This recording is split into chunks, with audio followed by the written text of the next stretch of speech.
L'observation attentive des fondamentaux de Novo Nordisk révèle une entreprise qui change de rythme. Après une séquence marquée par une adoption spectaculaire de ses solutions, le groupe conserve un positionnement central sur le marché de l'obésité grâce à son portefeuille GLP-1. Toutefois, la dynamique commerciale entre dans une phase de normalisation. Les projections pour la fin de l'année fiscale 2025 anticipent certes une croissance des ventes, mais la stabilité attendue du résultat opérationnel raconte une autre histoire, à savoir celle d'une base de coûts en hausse et de charges de restructuration qui pèsent mécaniquement sur les comptes. L'intérêt du dossier repose désormais sur la capacité de la direction à exécuter son plan de transformation et à concrétiser les opportunités du pipeline pour soutenir une progression modérée du bénéfice par action. Pour saisir la trajectoire actuelle, l'analyse doit se porter sur les États-Unis, marché prépondérant pour le laboratoire. Les données montrent que les volumes de prescriptions hebdomadaires tendent à se stabiliser. Très important à suivre.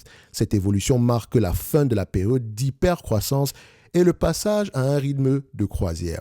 Ce ralentissement impose une nouvelle lecture de la performance, celle qui voudrait que lorsque les volumes ne progressent plus de manière exponentielle, la gestion rigoureuse des dépenses devient la clé de la rentabilité. Donc, le levier opérationnel se trouve aujourd'hui contraint par les investissements requis et les charges exceptionnelles obligeant le groupe à une discipline financière accrue.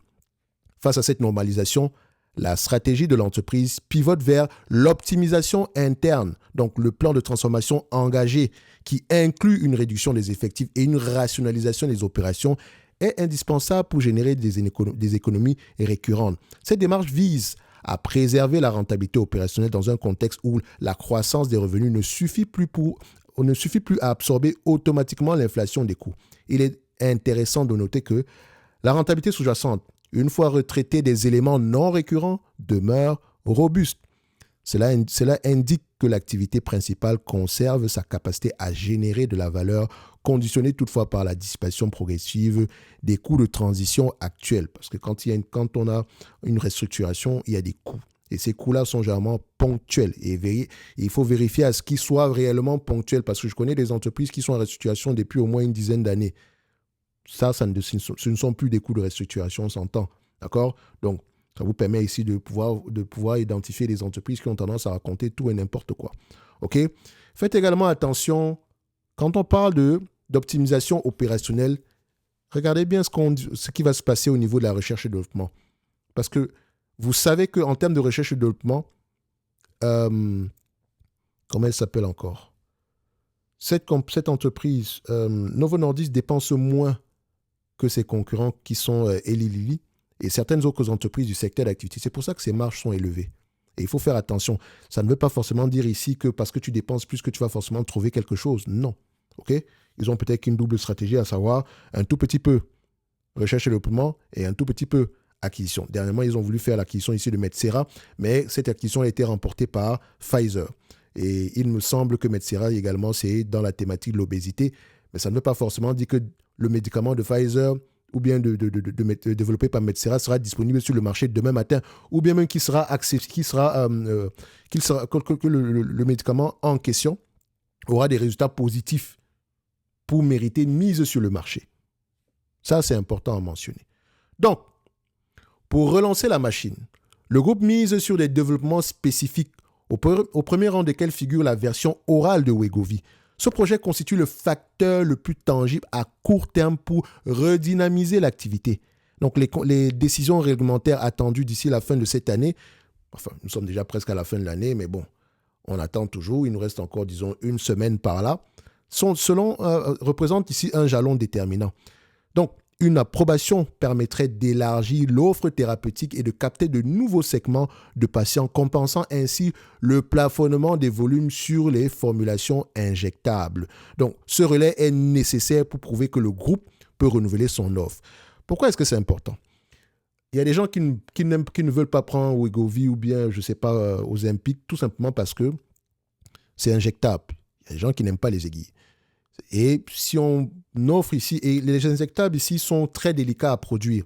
C'est la raison pour laquelle ils sont un tout petit fait larguer aux États-Unis parce que la demande était plus élevée que ce qu'ils pouvaient produire littéralement, d'où l'acquisition ici de Catalan dernièrement. Et il faut également dire que, vu que c'est un tout petit peu délicat à produire, ça coûte également un tout petit peu plus cher. Or, si on a du Wegovy oral, ça ouvre le marché à d'autres personnes qui étaient réticentes ici aux aiguilles, ce qui veut dire qu'il y a un élément supplémentaire bénéfique, ça coûte presque rien à produire. C'est plus économique. Et donc, ça pourrait être une bonne chose pour cette compagnie. Parce qu'il faut vous dire une chose, le marché de l'obésité est un marché en croissance. Ça, il faut le dire. OK? C'est un vaste marché. Je sais, aux États-Unis, ils ont signé un contrat, ils ont signé une entente dernièrement pour baisser les prix. Mais dites-vous une chose, le prix, c'est quelque chose de très particulier chez les pharmaceutiques. C'est eux qui fixent le prix. Imaginez un médicament qui voulait vendre à 5 000, vous baissez le prix à 2 500, alors que réellement, eux, ils voulaient 2 500. D'accord? Donc, ça ne devrait pas vous alarmer. Ce qui est intéressant, volume. Volume et volume. OK? L'analyse ne serait pas complète sans souligner les incertitudes qui persistent. Le profil de risque de la recherche et développement s'est accentué, le pipeline affichant des résultats contrastés. L'échec de certains essais cliniques a démontré un bénéfice... l'échec, je me reprends s'il vous plaît, l'échec de certains essais cliniques a démontré un bénéfice statistiquement significatif dans les indications précises, fragilise les perspectives de relais à long terme ou de croissance à long terme. Par ailleurs, l'exposition au marché américain rend l'entreprise sensible aux évolutions politiques et réglementaires. Un durcissement des politiques commerciales ou une réduction des financements publics menacerait directement les volumes et les prix. Medicare. Enfin, la conduite simultanée d'une restructuration d'ampleur, d'un renouvellement de la gouvernance et d'une stratégie de croissance externe augmente la complexité de l'exécution opérationnelle. Donc, cette compagnie n'est pas sortie de l'auberge. Mais en même temps, les résultats ne sont pas mauvais parce que tout le monde donne pour mort cette compagnie. En réalité, ce qui se passe, c'est que on revient juste à la normale. Cette compagnie devrait s'échanger à 15 fois les bénéfices. Dans les compagnies pharmaceutiques, 15, c'est la norme. Chiffre magique, 15. Donc, quand vous voyez Eli Lilly s'échanger à ce prix, elle est pricée pour la perfection. Elle n'a pas droit à l'erreur. Elle n'a pas droit à l'erreur. Tant mieux si ça fonctionne. Mais si tu me demandes aujourd'hui, Thierry, tu veux payer combien pour Eli Lilly? Viens me chercher à $315. Et tu vas me dire, c'est 3 fois moins élevé que ça. Demain, ne sois pas étonné qu'on ait une baisse des prix. Je ne dis pas que ça va arriver, mais ne sois pas étonné parce que l'entreprise est pressée pour la perfection. On s'attend à 42% de croissance en termes de cash flow opérationnel d'ici 2026. Si on a ne serait-ce que 41,65, même pas 42, 41, le marché ne va pas aimer ça. OK? Donc, faites très, très attention. Maintenant, dans ce secteur d'activité, comme je l'ai dit, quels soient les bénéfices, c'est la clé. Une entreprise pareille, je pense qu'on a fait plusieurs notes d'analyse sur cette compagnie. Je vous ai toujours dit qu'à 15 fois, c'était intéressant de l'avoir à ce prix-là. Rachat d'actions, développement de nouvelles molécules, nouveaux médicaments sur le marché, ça pourrait être intéressant. D'accord? Et je pense que pour le moment, le marché est plutôt optimiste sur les derniers mois. Je pense que c'est parce que l'entreprise a décidé de séparer son activité orthopédique ici. Bref, je pense que c'est surtout pour ça qu'il est très optimiste sur les derniers mois. Parce que c'était un segment qui était un tout petit peu au ralenti, on va le dire comme ça. OK? Donc, ils ont changé ici de soit le spin-off, soit le vendre. Ça, je pense qu'il faudrait que j'aille regarder mes notes par rapport à ça. Dans tous les cas de figure, je pense que c'est ça qui fait à ce que le marché soit de plus en plus optimiste sur les derniers mois de manière générale. En tout cas, revenons sur Novo Nordisk. D'aucuns vont dire, Thierry, est-ce que c'est sous-évalué ou pas? Qui est la question généralement la moins intéressante selon moi. Parce que le plus important déjà, c'est de savoir, est-ce que cette entreprise a un avantage concurrentiel? Quel est le nom qu'on donne à l'avantage concurrentiel dans ce secteur d'activité? L'intangible et les coûts de production à bas coût. C'est important. Alors, pourquoi est-ce qu'on parle d'intangible? Le motte de Novo Nordisk repose sur un portefeuille de brevets. Le brevet. Et quand on parle de brevet, durée des brevets. Par exemple, la protection se termine aux États-Unis aux alentours de 2032. Attention, encore à aller vérifier. Et il ne faut pas également douter de sa capacité d'innovation qui est soutenue par des investissements massifs en R&D qui ont bondi de 48% en 2024 pour sécuriser la prochaine génération de thérapies comme le Cadrizema. Ou Cadrizema, c'est comme vous voulez. Donc, ça peut être intéressant. Ensuite, production à bas coût. Novo Nordisk possède une infrastructure de fabrication biologique les plus vastes au monde. produisant environ 50% de l'insuline mondiale. Oui, cette échelle permet des économies d'échelle massives que les nouveaux entrants ne peuvent pas répliquer. Vous vous êtes jamais posé la question pourquoi est-ce que les petits laboratoires ont souvent besoin des gros laboratoires ici pour pouvoir vendre leurs produits? Parce qu'en réalité, on a besoin d'usines de production. Ensuite, on a besoin de quoi? Force de vente. Et pour bâtir une usine de production, ça prend déjà des autorisations, etc. Donc, c'est très compliqué. D'accord? Donc, le mieux, c'est souvent de prendre une entente ici, peut-être avec Sanofi, etc. Donc, Sanofi va peut-être prendre un pay cut ici et nous reverser des royalties. Nous, de notre côté, ça nous permet d'investir dans l'infrastructure de telle sorte qu'on soit prêt pour développer le prochain produit. Donc, l'acquisition stratégique de Catalan vise à verrouiller davantage la capacité de remplissage et de finition pour répondre à la demande mondiale sans précédent de Wegovy, ou bien de produits pour l'obésité, considérant ici son avantage de coût par unité par rapport aux petits acteurs. Très important. Alors, oui, vous allez me dire, mais c'est quoi le fill finish? C'est pour ça que c'est très important, les amis, de connaître à peu près le glossaire, le jargon dans un secteur d'activité. Oui, tu ne vas pas arriver dans un secteur d'activité, tu ne sais même pas c'est quoi le pipeline. C'est quoi la phase 3? Les gens pensent que quand on est en phase 1, à la phase 2, ça veut dire que le médicament sort demain. Même phase 3, là, 3 ans, c'est pas rare qu'on ait plusieurs années avant que ce soit validé. Donc faites attention. C'est quoi la FDA? C'est quoi le PBM? Il contrôle l'accès des patients aux médicaments. Donc, il est très important pour une entreprise comme Novo Nordisk, Eli Lilly, Pfizer, d'être sur la liste des médicaments approuvés par les PBM. Et les PBM se trouvent à l'intérieur des Managed Care, UNH, CVS, comment on appelle encore ça? Je pense que j'oublie le nom de l'autre compagnie, mais les PBM, ce sont les centrales d'achat. Simple exemple, le médicament prix catalogue, c'est $1,000. La centrale d'achat de UNH, qui a peut-être ici, disons, 10 millions de clients, va voir Novo Nordisk et lui dit « Hey, nous, on paye $400. On est prêt à payer $400, mais on te donne l'exclusivité sur tous nos clients. De telle sorte que quand un client UNH va dans un magasin pour récupérer son produit contre l'obésité, qu'on lui fournisse, qu'on lui présente plutôt un Wegovy à $0, ou s'il veut l'alternative, il paye peut-être un prix supplémentaire. Très souvent, tu vas choisir le $0 parce que ça fait la même chose, etc. Voilà. Et donc, il est très important d'avoir de bonnes relations avec les PBM. C'est la raison pour laquelle, quand vous entendez dernièrement que non, les États-Unis, avec le Trump RX ici, ils ont signé une entente ici pour que les compagnies qui vendent ici les produits contre l'obésité puissent baisser les prix. Tout le monde était content. Tout le monde a vu que non, les marges allaient diminuer. Mais est-ce qu'on parle des volumes? Ça vous garantit des volumes. Et Medicare, disons que c'est l'un des plus grands assureurs, si ce n'est le plus grand aux États-Unis. Bon, c'est une façon de parler. D'accord? Ensuite, qu'est-ce que le formulaire? Ce sont des éléments que vous devez connaître. Donc, être exclu du formulaire, par exemple, signifie une perte immédiate de part de marché. C'est la liste de médicaments remboursés par l'assureur. Liste des médicaments remboursés. Quand vous faites partie du formulaire, c'est une bonne chose. Parce que qui paye? Le prix listé, c'est également important à connaître. Le prix net, il y a une différence entre le prix listé et le prix net. OK? Fill finish, ça veut dire quoi? Étape finale de fabrication, remplissage de stylos, injecteurs et emballage.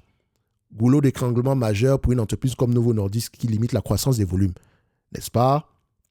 Vous avez également, qu'est-ce que ça veut dire un brevet? C'est quoi le loss of exclusivity? C'est quoi un biosimilaire? D'accord? Qu'est-ce que le standard of care? Les parts de marché, vous connaissez tous. Le pixel, le taux de rétention, c'est important. Durée pendant laquelle un patient continue son traitement. Plus c'est élevé, mieux c'est. Et il y a une chose. En fait, il y a un autre avantage. Coût de changement. Et vous allez comprendre. Le traitement du diabète, l'obésité est de nature chronique, créant une inertie thérapeutique. Une fois qu'un patient est stabilisé sur un régime de GLP-1, que ce soit Ozempic ou Wegovy, quand je dis stabilisé, une fois que c'est ça qu'il prend, l'un ou l'autre, avec un remboursement d'assurance établi, le coût psychologique et administratif du passage à un concurrent est réel. Si je suis chez Ozempic, si j'utilise le médicament A, qui me va très bien, et tu me demandes d'aller prendre le médicament B qui fait à peu près la même chose, qui sera peut-être moins bien remboursé, bah, mon choix est vite fait. Je reste sur le médicament A. Pourquoi tu veux que je change? Donc, cependant, l'émergence de molécules concurrentes avec une efficacité potentiellement supérieure et des pénuries de stock ont facilité le passage des patients vers Eli Lilly, limitant la force de ce mode. OK? So, parfois, je m'emballe ici entre Ozempic et Wegovy. Parfois, ils ont des noms très compliqués, ces gens-là. OK? So, n'oubliez pas une chose. C'est très important d'avoir le first mover advantage au niveau de l'utilisation du patient. Et généralement, il utilise ce produit-là pendant très longtemps. Sinon, si tu arrêtes d'utiliser le GLP-1, bah, tu pourrais recommencer à prendre du poids. Bon, si tu ne suivais pas ton alimentation, etc., voilà. Très souvent, je ne sais pas si les gens suivaient l'alimentation après, mais on va le dire que c'est ça. Bref, vous voyez que c'est important d'être dans la liste des formulaires des différentes compagnies d'assurance. Si ce n'est d'être exclusif. Je ne parle pas ici du risque lié au compound, etc. Ça va s'arrêter. OK? Le compound, ça va s'arrêter. Ça, c'est un truc, ça va s'arrêter. Si IMSS continue à le faire, elle aura des problèmes. OK? Bref, vous voyez donc ici, je sais, vous allez me dire, mais Thierry, le prix. Je rappelle une chose, tous ces proms sont en description de la vidéo. Vous avez une partie gratuite, vous avez une partie premium. Non, ça c'est premium. Et ça également, c'est premium. On va le dire comme ça. Mais vous avez d'autres proms que je vous donne ici, gratuitement. Ils sont là en description de la vidéo. Allez-y, regardez. So, maintenant,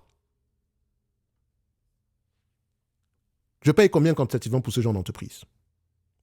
Moi, je vais prendre les cash flows opérationnels, je ne me casse pas la tête. OK? Est-ce que c'est une entreprise qui pourrait générer au moins 4 $, 16, 15 de cash flow sur les années à venir? Pour le moment, on va se dire oui. Ouais, on te dit 4 $ d'ici ici, mais n'oublie pas que pour le moment, vu qu'il y a tout cette bisbille-là, donc, l'entreprise est pricée comme si elle allait mourir demain matin, comme si elle n'allait plus rien vendre du tout. Et tant qu'il y a cette presse négative, ça sera problématique pour cette compagnie à long terme. Enfin, à moyen terme.